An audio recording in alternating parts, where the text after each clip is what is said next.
Olá, boa noite. A gente vai começar hoje, então, uma série de vídeos, né, videoaulas, onde a proposta desses encontros é falar puramente da religião grega, né?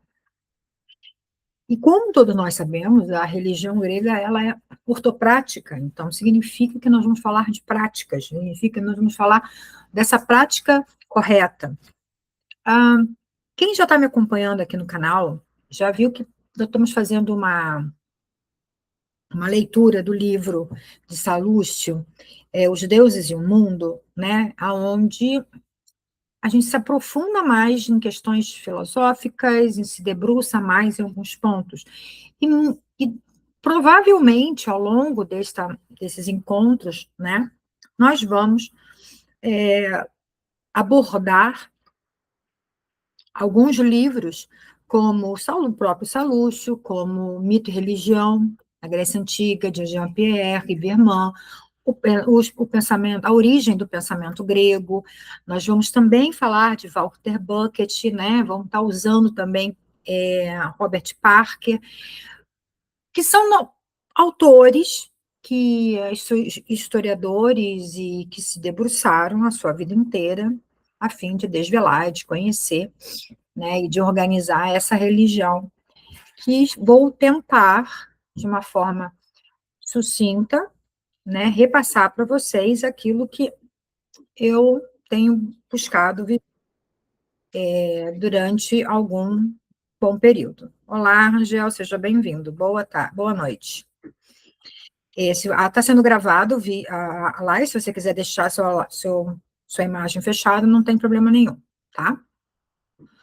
Bom, a grande proposta, estou chamando isso de uma trilha, a grande proposta dessa trilha é realmente trazer a religião, falar da religião, né? Dessa estrutura da religião, o que faz a gente olhar para um helenista e dizer, essa pessoa é helenista.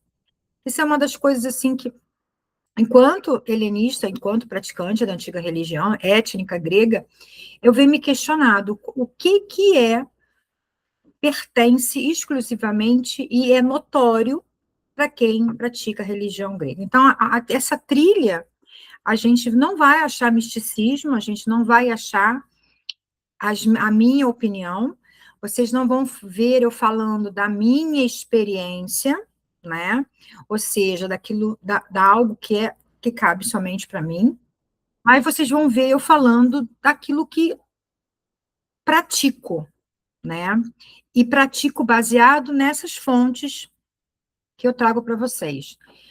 Dito isso, eu me chamo Alfeia, sou praticante da religião grega como religião, né, há mais ou menos uns 10 anos.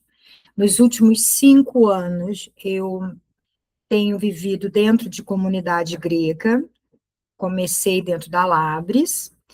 A Lavres, ela, em 2024, ela se separou, e da Lavres, não gosto de falar que separou, né, mas da Lavres surgiu a Fimele, e que hoje eu tenho a honra de poder participar de ambas, né? Isso é importante, porque cria esse vínculo, né? Um grupo, uma fractal, uma comunidade, a gente cria vínculos. E às vezes os pensamentos discorrem, algumas coisas, grupos pensam diferentes, e daí nascem novos grupos. Isso é muito interessante se a gente olhar para a história da Grécia Antiga, que a gente vai fazer, a minha ideia é trazer debruçar mais para frente, falar um pouquinho dessa história, dessa origem desse pensamento, né? A gente vai ver que é mais ou menos assim que funcionam as coisas, né? É sempre no tensionamento da vida humana que as coisas vão se movimentando, né? Essa é importante. Então, a proposta dessa trilha, nesse primeiro momento, é realmente focar e fixar no que é prático, né? Fazer com que quem tem vontade de iniciar no helenismo realmente comece, após assistir esses dois encontros, comece a praticar realmente, tá certo? Bom, vamos lá. Então, a religião no mundo grego. Então, a gente está falando aqui de uma religião que não aconteceu, que não surgiu no século V antes de Cristo, né? Não surgiu aí, ela é uma religião que ela foi formada e é formada até hoje, né? Eu gosto de dizer que nós temos 100% de estrutura e desse 100% da estrutura, 100% é possível de adaptar para a modernidade, né? E eu vou mostrar isso para vocês ao longo desses 12 encontros. Porque muitas vezes as pessoas têm a ideia limitada, achando que nós, que somos helenistas, né, praticamos a antiga religião, vivemos num mundo antigo, né? Vocês vejam que eu não estou nem usando roupa da Grécia, né? Eu tenho uma casa que tem armários, é impossível eu querer achar que vou viver neste mundo. Às vezes chega a ser até irônico alguns comentários. Então, a Grécia, essa religião, ela não nasceu no século V em Atenas, né? Muito pelo contrário, ela é muito antiga, na época que o território grego não era formado como nós temos hoje, né? E a Grécia, como Grécia, ela só tem pouco mais de 400 anos, então ainda é mais nova Grécia, do que Brasil, se a gente for fazer esse comparativo, porque até há pouco tempo ela estava dominada pelos turcos, então hoje a Grécia luta por uma retomada da sua própria identidade enquanto país e tentando olhar para trás e tentando resgatar essa identidade, né? Então, nós, helenistas, os grupos helênicos étnicos presentes e vivos na modernidade, que a gente chama de tempos atuais como modernidade, ele busca, sim, resgatar esta identidade, né? Mas de resgatar uma identidade não significa viver no século anterior, né? Significa resgatar quem eles são, a religião, a cultura, o pensamento que foi que foi tomado, que foi velado, primeiramente por Roma, depois pelos otomanos, né? Seguido pelos turcos, e a gente vai vendo sempre essa, essa, esse movimento de botar por baixo do tapete esse pensamento.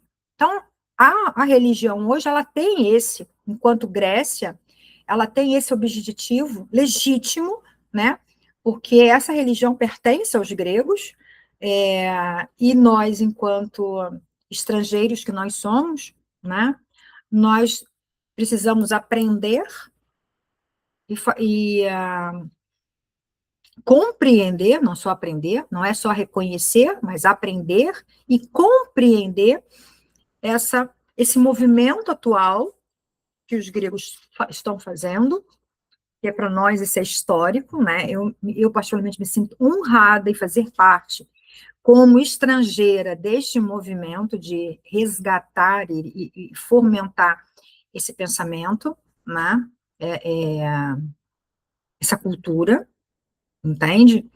Então, esse é o momento atual da Grécia e que a gente vai, sim, né, como eu falei, dar 100% da estrutura, que eu vou passar ao longo desses 12 encontros com vocês, a gente vai poder conseguir adaptar 100% dessa estrutura na prática, sem perder absolutamente nenhuma característica dessa estrutura, que é o mais fantástico e que mais me deixa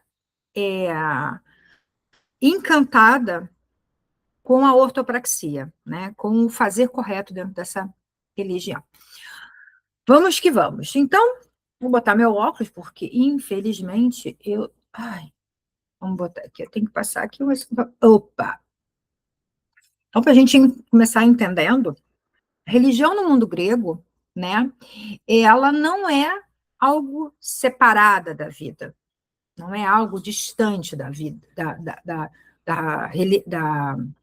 política, da educação, né? E isso a gente precisa compreender, porque a gente vai ter essa dificuldade dessa compreensão do nosso fazer. Então, porque hoje nós entendemos a religião como algo externo, né? Como algo que não está inserida na nossa cultura. A gente não vai para a escola e vamos aprender sobre uma religião. Né? Hoje o Brasil é um país laico, então ele nem pode entrar numa escola e impor uma religião.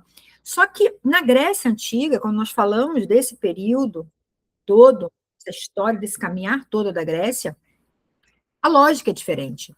Então a religião, ela forja a forma como as pessoas se relacionam entre si, a forma como as pessoas se relacionam com agentes públicos, a forma como as pessoas se relacionam dentro da sua casa, a forma como as pessoas se relacionam com a natureza, como elas pensam, né? Por conta disso, a gente diz que não existe a ideia da crença, porque a crença parte do princípio que nós precisamos acreditar em algo, porque se eu não acredito, aquilo não tem sentido para mim. Agora, imagina, eu estou numa sociedade onde eu não preciso acreditar em nada, porque os deuses faz parte da minha vida, faz parte do meu dia a dia, faz parte do meu costume. Entende? Eu não preciso que ninguém me ensine que antes de dormir eu vou estar entrando no domínio de. É, eu esqueço o nome. Entrar no domínio de. Ai, diz um Deus do sono aí, por favor. Morfeu, por exemplo. Não vou, não preciso. Né? Como também hoje, por exemplo, se você pegar uma criança que frequenta a Igreja Católica, os pais, ele vai entender, observando e analisando os pais, que chega dia 25 de dezembro tem Papai Noel. E ele não questiona, a criança não questiona se tem Papai Noel, se não tem Papai Noel. A criança sabe que o Papai Noel está ali, ela vai a viver naquele movimento do Papai Noel. Lógico que os deuses não são Papai Noel, né? Eu não estou comparando os deuses, estou comparando a questão do ato de essa crença. Né? Só que chega num determinado momento que o Papai Noel ele deixa de fazer parte, porque as pessoas entram naquela coisa que se torna uma crença. Precisa acreditar. E você para de acreditar, porque você começa a ter a possibilidade de não acreditar. Essa é a questão. Na Grécia, não tinha essa possibilidade de não acreditar, porque tudo girava em torno dos deuses. E esse é um conceito, é uma visão, que ela é fundamental, que a gente entenda isso. E essa visão, esse viver, né? Ele está impregnado em absolutamente tudo. Na cozinha, na arrumação da casa, no entendimento dos mitos, né? E aí, legal que a gente, mais para frente, a gente vai trabalhar em cima de algumas indicações bibliográficas, e a gente vai começar a entender que a lógica de viver essa religião, que nem era chamada de religião, porque não existia essa ideia de religião, né? Mas essa lógica de viver essa relação com os deuses, era como se tivesse aqui no DNA, sabe? Respira. Você não vai olhar para o céu e vai pensar em outra coisa que não fosse Urano, entendeu? Zeus. Começou a chover, só o Zeus está molhando. As trovões, outro trovão de Zeus, salve Zeus, entende? Isso é cultural. Então, não tem a ideia de crença. Agora, vamos fazer um paralelo com o nosso mundo hoje.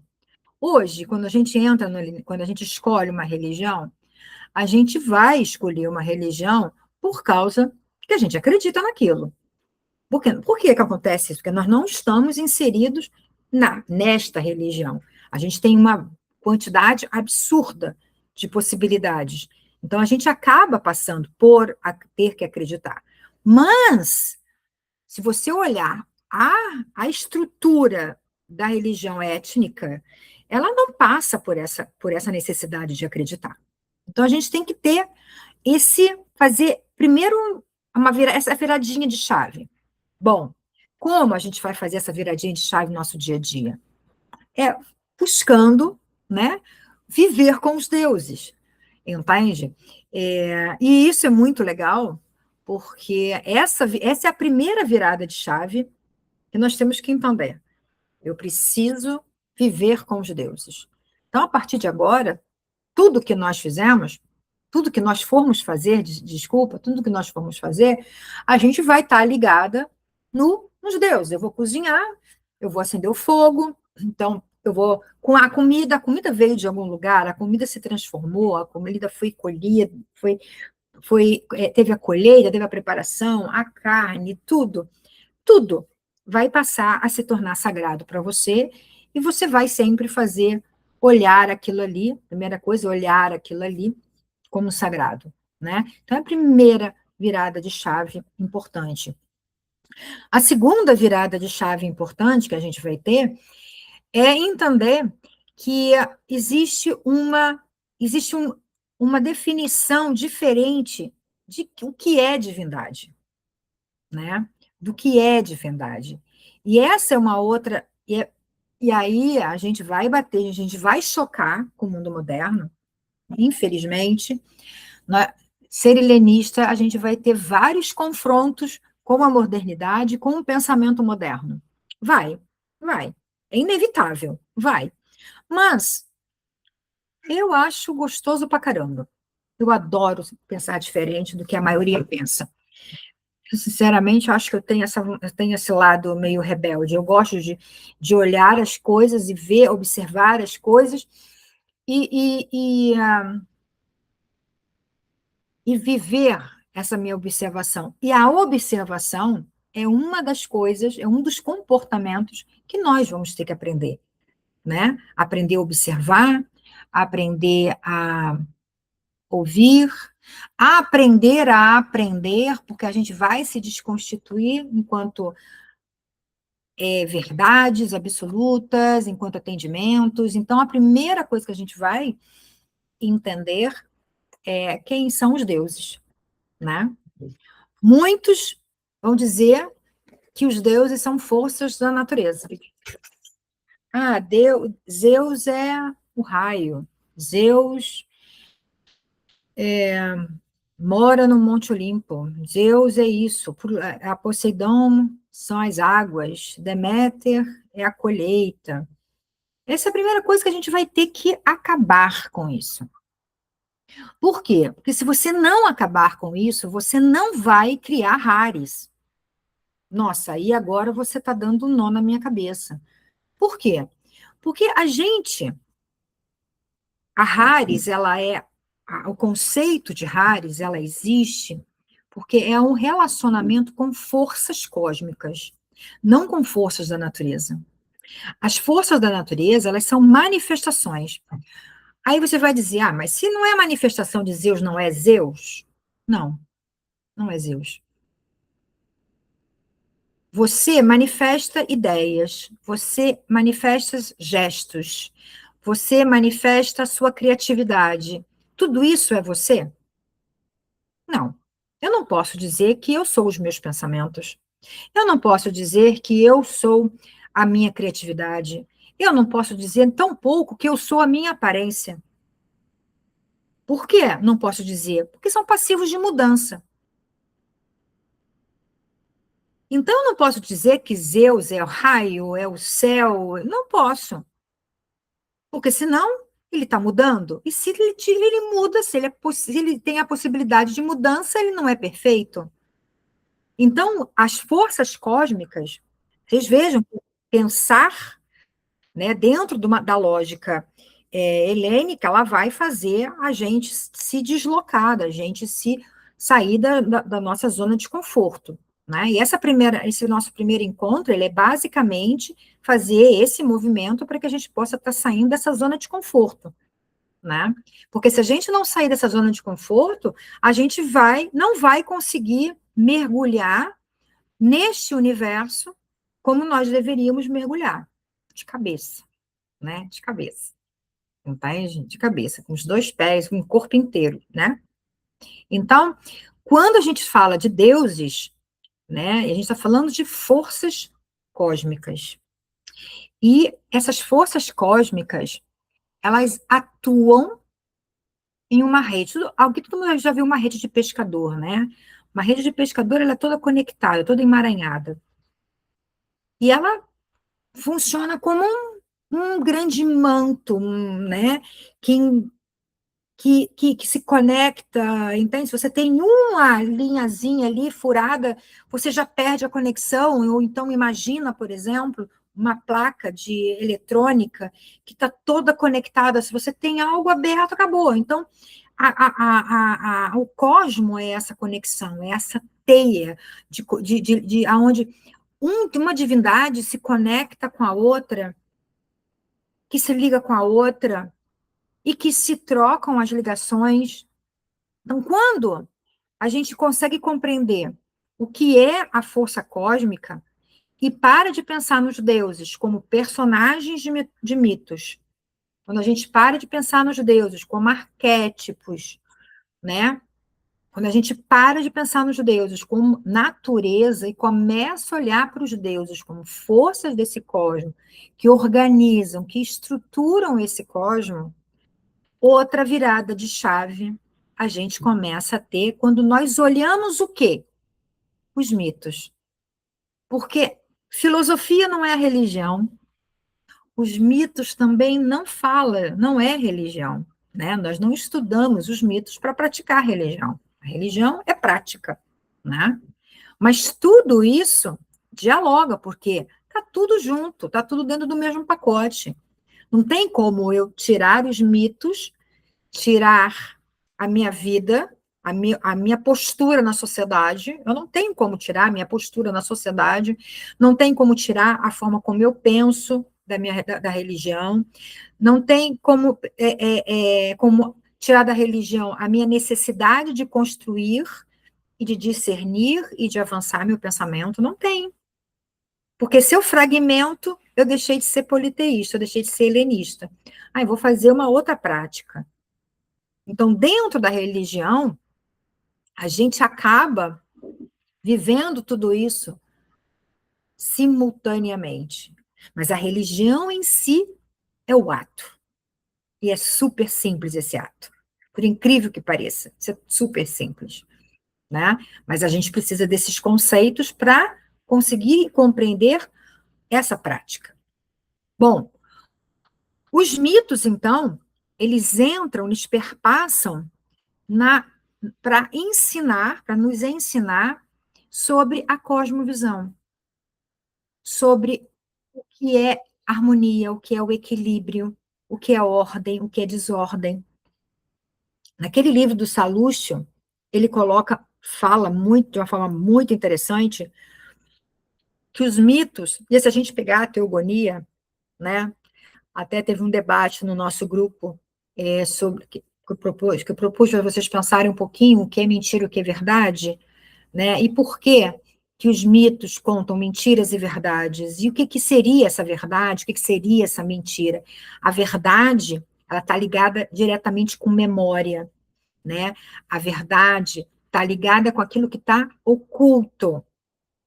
A mentira, olha que curioso, né? A mentira, por muitas vezes, é aquilo que está na literalidade. Então, da forma como nós olhamos, vamos olhar os mitos, a gente vai ter um entendimento dessa ordem e dessa desordem, né? Então, os mitos são considerados dentro da religião grega como uma narrativa sagrada, entende? Isso é fundamental, né?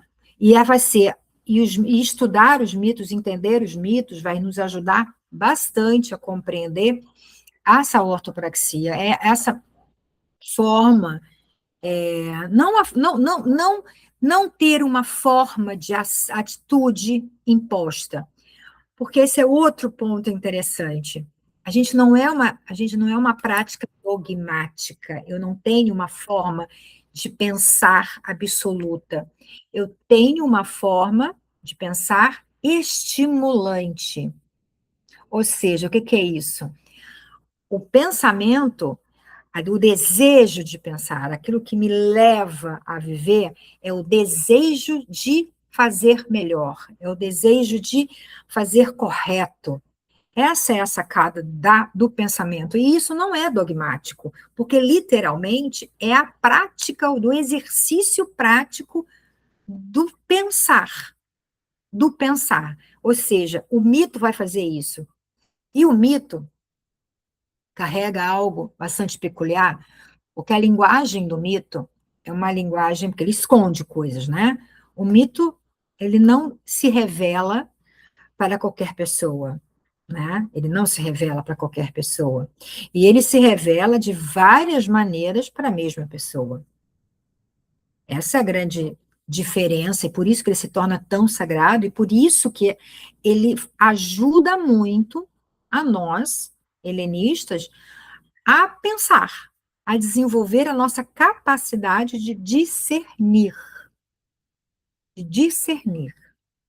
né? De compreender a vida. Então, o mito vai esconder uma dica para vocês, depois a gente vai falar um pouquinho mais, mas uma dica, toda vez que vocês pegarem um mito e se depararem com algo escalafobético, destruição, nascimento, casamento, engoliu, morreu, traiu, raptou, matou, cara, ali é a palavrinha-chave, opa, é aqui que eu tenho que me aprofundar. O que que significa realmente essa palavra? O que está atrás dessa palavra, né? O que essa palavra está escondendo, na verdade? Então, é esse movimento de ler os mitos é que torna ele tão sagrado para nós, tá? Bom, se eu estou falando, eu ligo 220, passo a primeira, a segunda, e quando eu coloco na quinta marcha, eu literalmente não paro mais de pensar. Então, se durante esse momento vocês quiserem fazer alguma pergunta, sintam-se à vontade. Eu ligo aqui, eu boto a quinta e vou embora mesmo, né? Outra coisa importante dentro da tradição que compõe a religião que a gente vai se debruçar é a questão da ortopraxia, que a ortopraxia também é um termo novo, tá? Não é um termo, os antigos não falavam de ortopraxia. Os antigos já tinham esses conceitos ortopráticos, né? Já fazia parte da cultura deles, do entendimento deles. Por isso que às vezes a gente fica meio assim, caraca, a galera está falando que você está vivendo, mas não tem como a gente dizer que a gente vive naquele tempo, porque a gente não consegue ainda nem se familiarizar e nem se aprofundar nos conceitos de palavras que eram utilizadas normalmente, né? Conceitos como os quais? Como xenia, como arete, como metron, como sinfrocine, como sofrocine, desculpa, como dique, como enfim, né? Efisévia. Então, vários conceitos que isso era culturalmente vividos pelos gregos, né? Por aqueles povos, que fazia parte da língua deles. Esse é outro ponto que nós hoje, principalmente nós estrangeiros, nós não temos. Os gregos, eles têm aula de grego antigo nas escolas. Então, para os praticantes da antiga religião grega hoje, na Grécia, é muito mais fácil mergulhar nesses conceitos, porque muitos desses conceitos permaneceram e outros tiveram pequenas adaptações, pequenos ajustes. Para nós, não. Para nós, esses conceitos, a grande maioria, são todos muito novos. Então, mais um motivo da nossa necessidade, enquanto estrangeiro, da gente fazer leituras e leituras acerca desses conceitos. E para organizar didaticamente, nós temos a palavra, então, ortopraxia, né? Que vai elencar uma série de palavras que vão nos orientar, que vai nos conduzir nessa construção de mundo, de visão de mundo, né? Que a religião grega está inserida.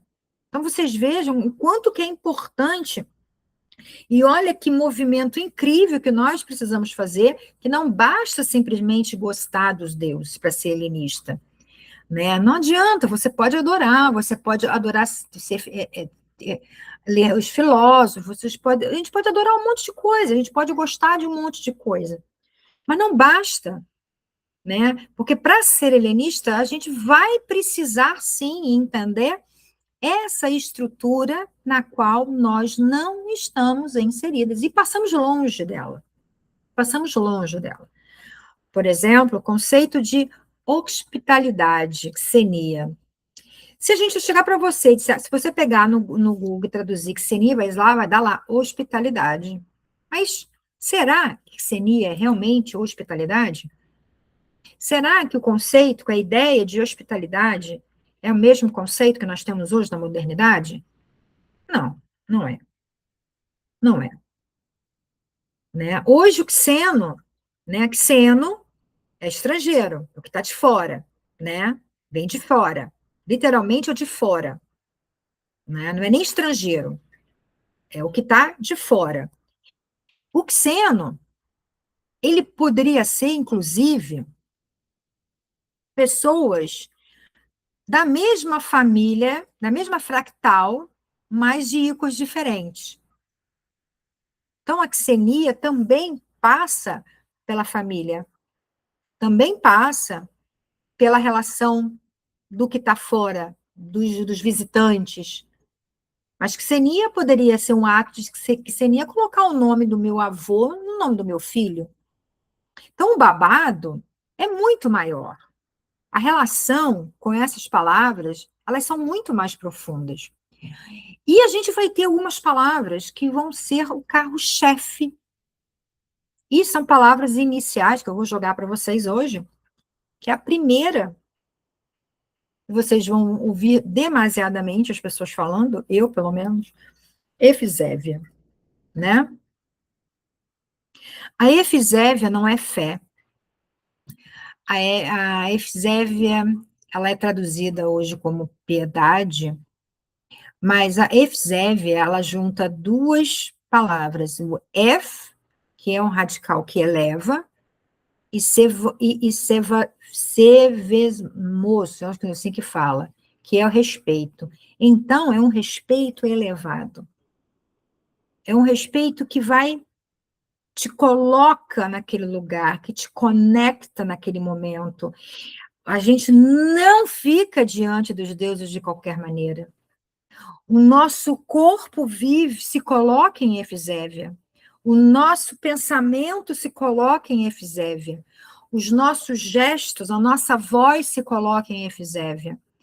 Todo o nosso corpo vibra em efisévia no momento de presença divina. Não é simplesmente algo de fé. É um respeito na 10ª milionésima potência.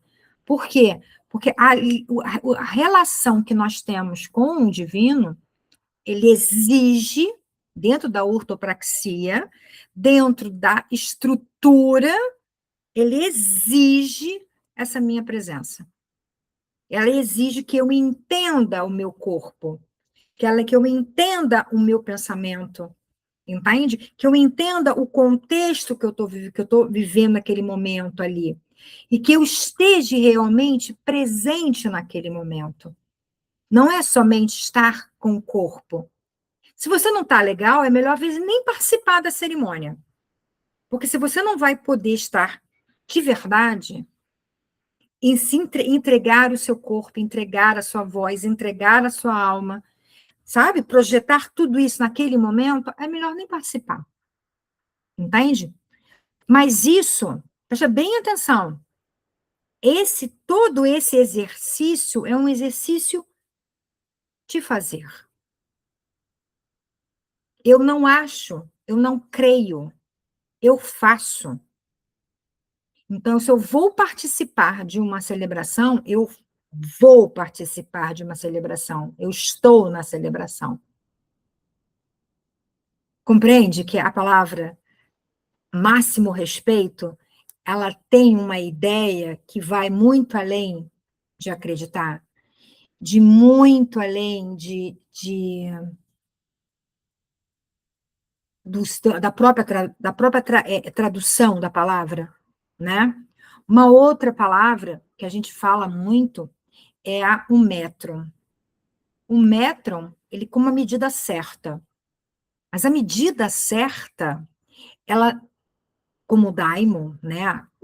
Como a F0 como um daimon, ela é uma presença forte que traz a nós, e aí vai precisar do trabalho do discernimento, que é o equilíbrio.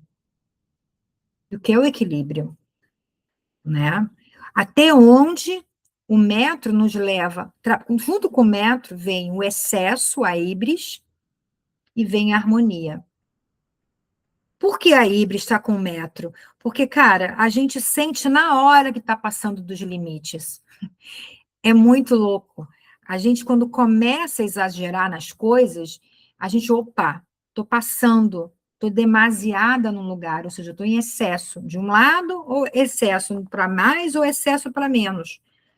Opa, nem tanto ao céu, nem tanto ao mar. Eu preciso ter o equilíbrio. Essa também perpassa pela nossa capacidade de discernir.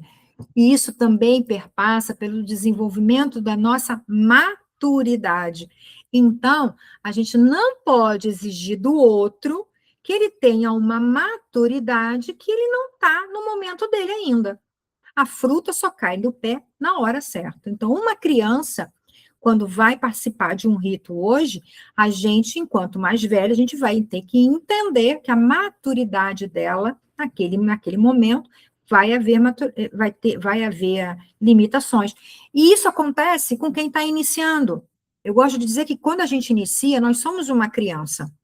Qual é o risco, qual é a probabilidade de uma criança errar o gesto para um adulto? É muito maior. É muito maior. Por isso, o erro não é o problema. O problema, ela começa a ficar maior dentro da tradição quando eu não consigo olhar para mim, né? E ver que, pô, eu estou fazendo errado. Se está todo mundo dizendo que isso não é assim, por que eu tenho que teimar e continuar fazendo igual? Eu continuo como uma criança. Agora, quando eu olho, olha, não é assim que faz. E você aprende, e você modifica, e você segue o gesto certo, você agiu como um adulto, aprendeu. Então, o erro deixou de ser um erro e passou a ser uma ferramenta pedagógica fantástica para nós que somos estrangeiros, que estamos aprendendo conceitos e que estamos vivendo uma cultura completamente diferente de nós. Então, a importância do nosso erro, e mais importante, a importância da correção, da autocorreção desse erro, desse processo, porque nós estamos aprendendo, né? Mas o problema, volto a dizer, não é o erro, é quando a gente permanece na híbris, quando a gente permanece no excesso do ego, quando a gente permanece no excesso da vaidade. Aí vem a palavra metro. Opa, cara, tá todo mundo falando, cara, essa louca da Oféia falou, o mínimo que eu vou fazer é pegar uns livros e vou ler, vou pesquisar. Ela pode estar falando besteira, mas ela pode realmente estar falando coisa certa. E aí eu vou pesquisar. Se ela estiver falando besteira, eu vou dizer, olha, eu pesquisei. Opa, você aprendeu de verdade e ainda está ensinando outras pessoas. Entende? Que a relação com o conhecimento, ela se torna diferente, a relação com o pensamento, com a construção desse pensamento, ela se torna diferente. Então, essa é a proposta dessa trilha, é que a gente se coloque como eternos aprendizes, porque nós seremos eternos aprendizes, porque nós não somos gregos. Não somos. Temos muito. Se os gregos, que são gregos, ainda estão nesse movimento de resgatar a identidade deles, e perpassa também por esse estudo, por esse conhecimento, né? Que é muito interessante quando você pega, por exemplo, a Lavres, que te faz uma listagem de livros que são os mesmos livros que nós estudamos. Walter Bucket, Parker, Salustio, Proclo, entende? Né? São todos os gregos que estudam demasiadamente? Não, não, não são mesmo. Eu conheço vários que aprenderam a prática e está muito bem, e está certo. Só que ele é grego. Ele vai compreender as palavras com muito mais facilidade do que eu, que não sou grega. E eu falei que eu não ia falar da minha vida, né? Mas essa cabe, porque não é uma experiência, é uma experiência pessoal, mas não é uma experiência metafísica e, enfim. Tô lá dentro, né, na celebração, para ilustrar isso aí, tá? Zef, Omar Fei. Aí eu tô lá repetindo, né? Eu fiz uma colinha, eu tô lá repetindo, só que, pô, eu tô só repetindo, né? Eu não tinha conhecimento ainda, não sabia nada que estava falando, estava realmente repetindo. E repetia mesmo.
Voltei, voltei, caí, mas voltei.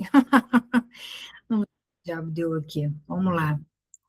Mas ainda bem que não parou de gravar, né? Isso que importa. Deixa eu só abrir aqui a apresentação de novo aqui.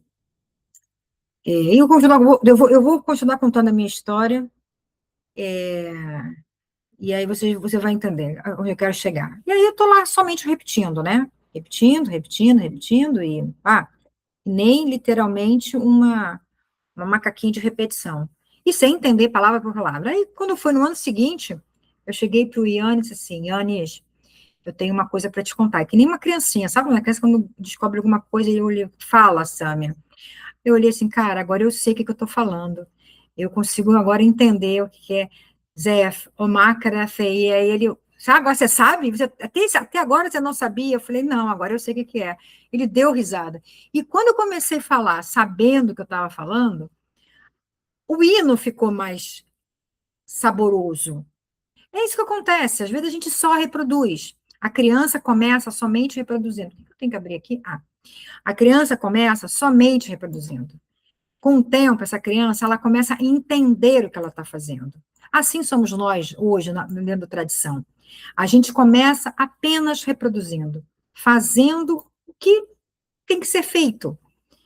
E pouco a pouco, ao pouco que a gente vai evoluindo, que a gente vai lendo, que a gente vai estudando, que a gente vai se aprofundando sobre isso, a gente vai dando, eu vou falar a palavra sentido, né? Mas é porque nós somos estrangeiros. É que nós não estamos imersos nesse fazer, né? Então, esse é a grande diferença nossa para os gregos de hoje e para os gregos da Grécia Antiga. Eles estavam muito mais imersos nesse fazer, nessa estrutura, que nós. Que nós. Nós já estamos ainda, nós estamos simplesmente engatinhando nesse fazer. Então, cada movimento nosso é uma nova descoberta, entende? É uma nova descoberta. E essa nova descoberta vem para nós a partir do estudo, da leitura, de encontros como esse aqui, tá? Então, essa fica também uma das grandes diferenças, né, daquela época. Eu falo assim, por mais que as pessoas digam, ai, a Alfeia é tradicional, ela quer viver na Grécia Antiga, tolinho. Ai, bem que eu queria mesmo, mas é impossível. É impossível. Entende? É impossível por conta disso tudo que eu estou colocando aqui para vocês, né? Bom, aqui nesse slide aqui fala que a religião como modo de vida, né? Isso que eu estou falando para vocês. Por que como modo de vida, gente? Porque está na comida, né? Está na forma de se relacionar com a guerra, está na política, está nos ritos de passagem, está, né, na morte, está no nascimento, está na relação quando a gente sai, quando a gente entra. Eu gravei um vídeo sobre Hecate. Convido vocês a começar. Eu vou compartilhar no canal do YouTube também, para vocês poderem ter acesso. Assim, a gente vai estar fazendo o esquenta, porque quarta-feira que vem a gente vai ter uma live só sobre Hecate. E, cara, que é loucura. É loucura. Como tem informação que a gente pode parecer tola, mas como existe informação dentro desse mundo, né?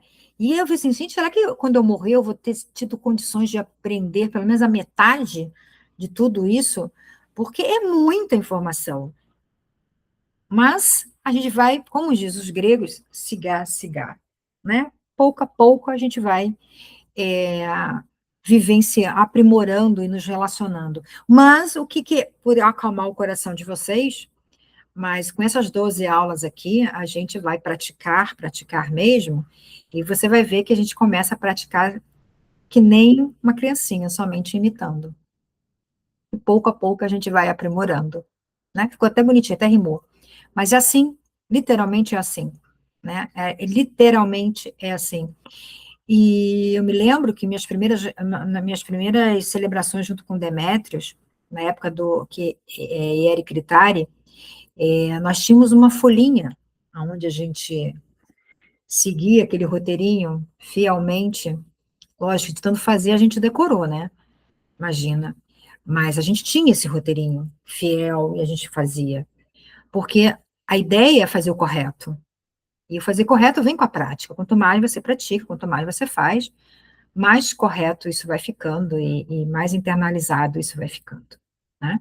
Então, é importante que entender e virar essa chave, né? Que é da nossa vida, né? Está interagindo na nossa casa. A gente vai falar um pouquinho da ICOS, né? Vai entender um pouquinho dessa relação dentro da casa. Às vezes a gente acha que fala de casa, a gente acha que a relação da casa é que nem a nossa. Porta é a porta, essa ideia de privacidade que nós temos, ela não existe, porta é só que está na rua, né? A ideia de privacidade é outra, a ideia de estrutura familiar é outra, a ideia de cômodos é outra, né? Então a gente vou viver hoje na minha casa com os deuses. Não é numa casa da Grécia Antiga, não é uma casa que tem cômodos, é uma casa hoje que tem várias religiões habitando dentro dela, é uma casa que, cara, às vezes não tem espaço adequado para a gente fazer nossas coisas, né? Essa é a nossa realidade. Aí você precisa entender, né, como era essa relação com a casa antiga e perceber a estrutura dessa relação e de fazer as adaptações que nós precisamos fazer para o dia de hoje. Então, se a gente entender, por exemplo, que os deuses dentro da casa, dentro da polis, eles estavam vivos, eles, né, como força cósmica, estava presente em tudo, né? Ninguém acendia uma lareira, um fogo para cozinhar, se não tivesse consciência que esta estava presente. Nenhum ferreiro mantinha o seu fogo aceso para fazer uma espada, sem a consciência que ele estava sendo inspirado pela força de Hefesto. Ninguém ia para a agricultura sem pensar na força de criação de Dionísio, na força de transformação de Deméter, na força do novo germinando de Déspina, da semente trabalhando no solo, como Perséfone se transformando, como transformação. Não tinha, era líquido e certo, né? Ninguém pensava em Eros que não fosse a força propulsora que iria levar a gente a tudo, entende? Então, essa é a ideia, que a gente comece a pensar que os deuses, está aqui, eu estou falando, cara, eu estou sendo inspirada por Hermes e por Apolo, né? Pedindo para que se os meus pensamentos estão claros, coordenados, e a minha eloquência está acontecendo com tranquilidade, cara, eu estou vivendo na presença e na comunicação direta com a Poli e a Hermes, né? Por quê? Porque eles são funções cósmicas, e eu estou dentro desse cosmo. Então, por eu estar dentro desse cosmo, essas funções estão agindo sobre mim o tempo todo, né? E cada vez que eu reconheço e eu identifico, né? Eu reconheço, eu identifico e me relaciono com essas forças cósmicas, mais cheia desses deuses, mais cheia dessas forças e mais presente nessas forças, a minha vida vai se tornando. Compreende que a relação é diferente, né? E aí a gente vai chegar lá na questão do rito. Mas e o rito? Por que a gente tem que fazer aquele rito ali, né? Seria que somente essa percepção é o suficiente? Não, não é somente porque a gente está dentro de uma religião, dentro de uma prática. E não basta ficar no campo das ideias, eu preciso colocar isso em prática, né? Eu preciso me ter esse reconhecimento com os deuses de forma diferente. Bom, outra coisa que é importante que eu quero falar, que eu quero trazer para vocês, esse é o primeiro momento, né? Deixa eu pegar um livro para vocês verem. Desculpe ter pego antes.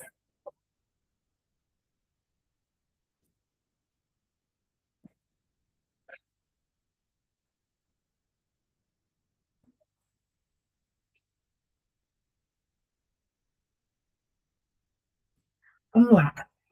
Quando a gente fala de frisquia, né? A gente remete à ideia de religião. Vamos traduzir, vai vir a ideia de religião.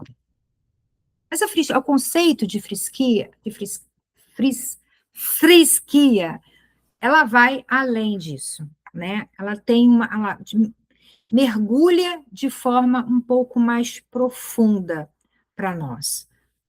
Deixa eu só pegar aqui um negócio. Tá? Vamos lá. Então, no mundo grego, frisquia significa culto, prática, práticas rituais e olha o que mais, observâncias. Não um sistema de crença abstrata, observâncias, ação.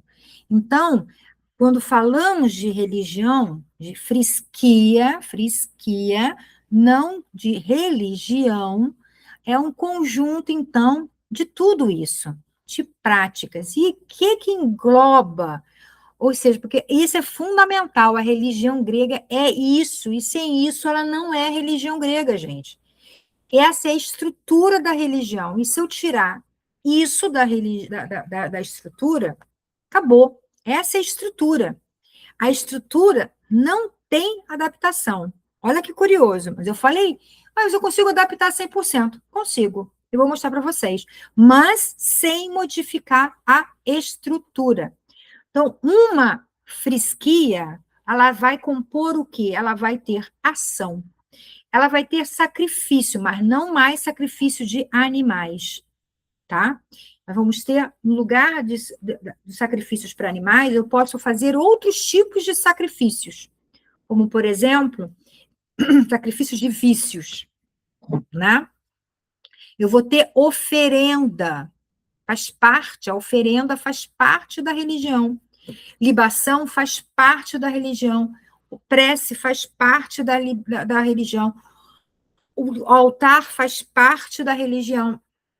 Os gestos faz parte da religião. Entende? Que sem isso, o calendário faz parte da religião. As procissões faz parte da religião. Lógico que procissão hoje, dentro da ICOS, não existe. Mas a nível de público, sim. Então, pode observar que todo rito vai ter a procissão até o local. Por quê? É característica, é estrutura da religião. Por quê? Cara, porque é. Entende? Vão ter coisas que, cara, a gente pode entrar no campo da filosofia, entender a relação da oferenda, entender a. Eu fiz um vídeo falando dos tipos de sagrados, a relação, como essa oferenda sai do universo sagrado, humano, e vai para o sagrado. Mas isso é filosofia. Isso é aquele saltozinho que a gente dá para entender aquilo que a gente está vivendo, porque a gente não é grego. Então, ou a entender, e até mesmo aumentar a nossa compreensão, né, do nosso nous, o entendimento do nosso nous. Entende? Então, a gente vai se utilizar, né, da filosofia, que é o ato de pensar, o ato de buscar respostas, explicações para aquilo que nós estamos fazendo. Mas a religião em si, a prática em si, ela é assim. Ah, então eu para ser helenista, vou ter que ter um calendário. Sinto muito, vai. Ah, mas eu não quero. Mas, ó, o conselho que eu te dou, se você não quer, fica calado. Não fala para ninguém que você não faz. Assim ninguém vai encher teu saco e vai te criticar. Mas tem que entender. Porque se você não tem calendário, como é que você vai organizar o seu tempo? Sem organização de tempo, pronto, você está fora. Porque é assim que funciona. Entende que às vezes é muito mais fácil do que se parece? Né? A prática ela é muito fácil. A prática é muito fácil. O que vai fazer a gente dar um upgrade vai ser a forma como a gente vai entender tudo que nós estamos fazendo. E isso a gente tem a vida toda para fazer. Vai por mim, né? Vai por mim que a gente tem a vida toda e a gente vai viver o tempo que precisar para aprender a fazer tudo isso. Entende? Então, sim, a gente vai precisar entender o que é essa estrutura da frisquia, porque é o nosso carro-chefe, é a nossa coluna vertebral, né? A gente vai precisar entender o que é um sacrifício, né? O que é uma ficia, a gente vai precisar entender o que é uma ficia, formas de fazer essas oferendas de forma correta, né? A gente vai entender o que é uma libação, perfeito? A gente vai precisar entender o que é uma prece, dentro do contexto helênico. Vamos ter que entender que se você participar de uma cerimônia pública, o que é uma procissão, você vai precisar compreender o que são as celebrações, pode, inclusive, agregar celebrações da sua cidade, dentro da sua prática, então você precisa entender o que é uma celebração, você precisa entender a diferença de culto e rito, né? Que aí é por isso que eu peguei esse livro aqui. São 2 livros da Lavres. Esse menorzinho aqui, ele fala da latria doméstica, da Icos, né? Latria como adoração, e que é aquilatria, né? Adoração dentro de casa, e politeaquilatria, adoração da polis. São as 2 formas de culto que existem: culto doméstico e culto público, né? E quando a gente fala de culto, de latria, de adoração, a gente está falando de organização dessa estrutura toda. Aqui na verdade, eu estou pensando seriamente em traduzir esse livro aqui, para que a gente possa ter um material bem legal, né? Ele fala dos altares, dos tipos de altares. É importante que a gente saiba que existe o que é um altar e os tipos de altares diferentes, né? Porque isso faz parte do fazer correto. Então, são detalhezinhos que a gente vai aprimorando passo a passo. Perfeito? Ok? Bom, dentro da tradição, nós temos a mediação e os sacerdotes. Então, a gente vai ter pessoas que vão se denominar sacerdotes, e nós vamos ter pessoas que vão se denominar apenas oficiantes, né? Ele não assume uma liderança dentro do grupo, mas ele está responsável por fazer aquela celebração. Isso acontece tanto dentro da casa, como acontece também fora da casa, em questões públicas. Dentro da casa, antigamente, essa função ficava mais responsabilidade às mulheres. Tanto porque os homens nem sempre estavam direto dentro de casa, né? Então, era atribuição da mulher essa responsabilidade de organizar, de preparar as coisas para a latria é, do lar, né? Então, mas na polis, você já vai ter uma diversidade, era sacerdotes e sacerdotisas, você tinha uma diversidade maior, e era uma equipe, não era um, não, era uma equipe para organizar aquela cerimônia pública, tá? Bom, não vou me deter nisso hoje, eu quero fazer uma apanhado geralzão dessa religião para ter uma ideia geral, certo? Então, mas hoje, como a gente não tem mais e não temos a menor ideia de como era preparado, alguns grupos optam em não se autodenominarem sacerdote. Contudo, vão ter grupos que vão dizer: olha, eu sou sacerdote. Ok, significa, o que significa no frigir dos ovos? Que é aquela pessoa que está organizando, que está conduzindo aquela cerimônia, tá? Nada mais do que isso. Nada mais do que isso. Perfeito?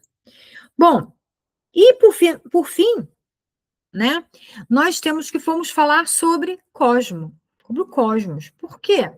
Porque toda essa confusão que eu trouxe para vocês aqui, essa fala introdutória de hoje, é para dizer que o objetivo da religião é que a gente consiga viver dentro desse cosmos, em harmonia com esse cosmos. Por isso que eu observo o cosmos.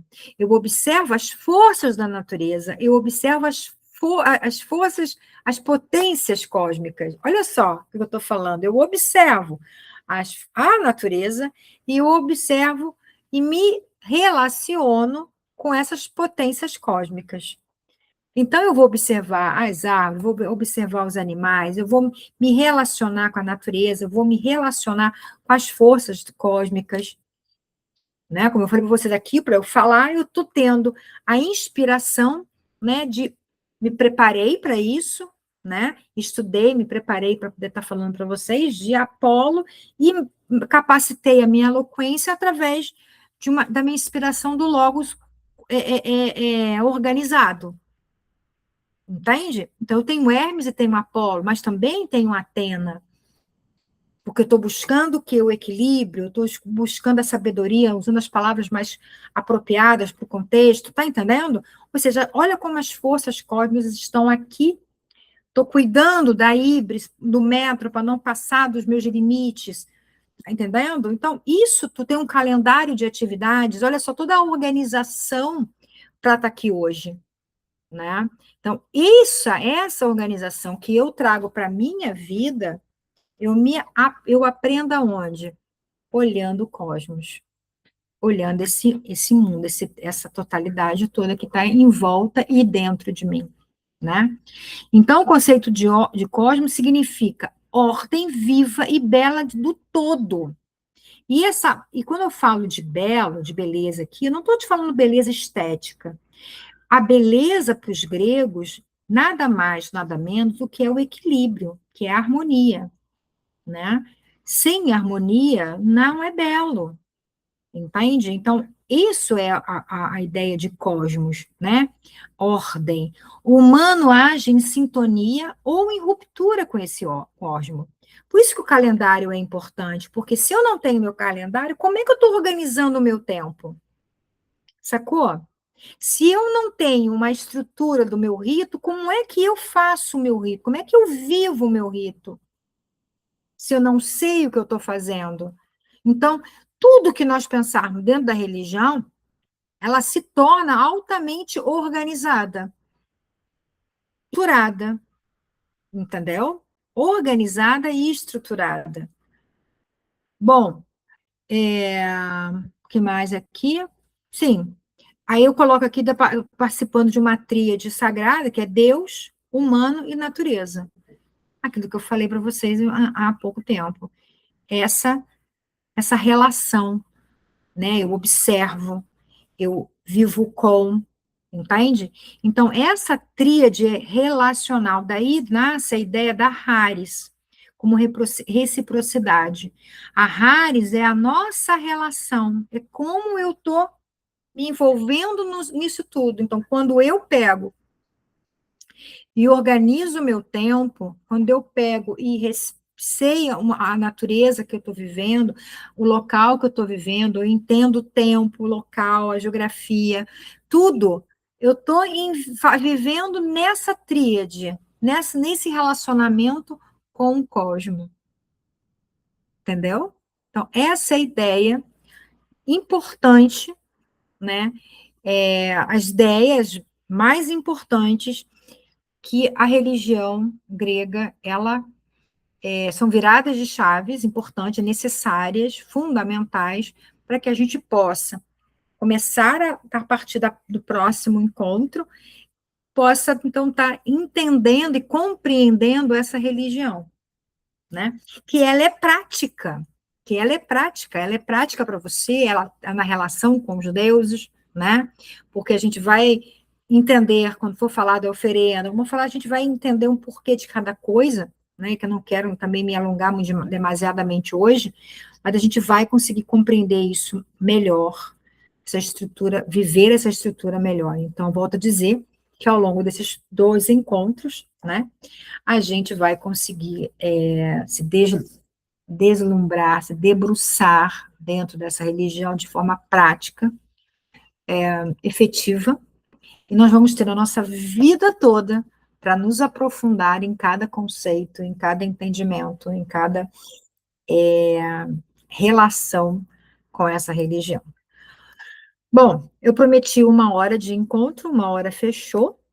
Quero agradecer a você que está assistindo, deixa o seu comentário, né, aqui na sua dúvida, no próximo encontro. Se você tiver interesse também de participar ao vivo, estar comigo aqui ao vivo, manda um recadinho, que eu passo o meu contato, meu telefone, e a gente conversa, né, e você vem participar, que é um prazer muito grande tê-los, né, e poder, acima de tudo, eu poder falar, estar nesse universo, poder falar dessa religião que realmente, para mim, ela é encantadora, única e, enfim, altamente incrível. Que os deuses sejam propícios com a gente, né? Que nós possamos, a partir de agora, começar a enxergar os deuses em tudo que está ao nosso redor, que nós tenhamos a sensibilidade de sentir a presença e nos relacionarmos com essas presenças divinas, que a gente possa entender que os deuses não são a natureza, mas a natureza se torna a manifestação dos deuses, assim como o nosso pensamento, assim como a minha voz, ela é uma manifestação que eu exerço, né? E fica aqui o convite para vocês lerem o livro que a gente está fazendo paralelo, que é Os Deuses e o Cosmo, Os Deuses e o Mundo, de Salúcio.